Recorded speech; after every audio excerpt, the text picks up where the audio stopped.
سامعین محترم، جہاں پر آپ حضرات نے اولیاء کرام کی عظمت و شان کو سماعت فرمایا ہے، وہیں پر ایک وعید بھی سماعت فرما لیں کہ جو بندہ اولیاء کرام سے بغض رکھتا ہے، جس کے دل میں اولیاء کرام کے لیے بغض ہے، نفرت ہے، کینہ بھرا ہوا ہے، یا ان کی شان میں بے ادبی کرتا ہے، غستاخی کرتا ہے اور ان کے لیے ہلکے الفاظ استعمال کرتا ہے، تو اس کے لیے کیا وعید فرمائی گئی ہے؟ عزیزان محترم، حدیث قدسی ہے، آقا علیہ الصلوۃ والسلام فرماتے ہیں کہ رب فرماتا ہے من عاد لی ولیا فقد آذنتہ بالحرب، کہ جو بھی میرے ولی کے ساتھ بغض رکھتا ہے، میرے ولی کو تکلیف پہنچاتا ہے، تو پھر اس کے ساتھ میرا اعلان جنگ ہے۔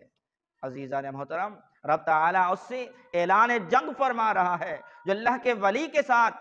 کینہ، بغض و حسد رکھتا ہے اور ان کی شان میں بے ادبی کرتا ہے، ہلکے لفظ بولتا ہے، گستاخی کرتا ہے، ان کا ادب احترام نہیں کرتا، تو اس سے رب تعالیٰ اعلان جنگ فرما رہا ہے۔ اور جس سے رب تعالیٰ اعلان جنگ فرما دے تو پھر اس کا کہاں ٹھکانہ ہوگا؟ اس کا کہیں بھی ٹھکانہ نہیں ہوگا۔ معلوم ہوا کہ وہ دنیا پر بھی ذلیل و خوار ہوگا، آخرت میں بھی وہ ذلیل و خوار ہوگا۔ عزیزان محترم، رب تعالیٰ کی بارگاہ میں دعا ہے کہ رب تعالیٰ ہمیں اولیاء کرام کی محبت میں زندہ رکھے اور اولیاء کرام کی محبت میں اٹھے۔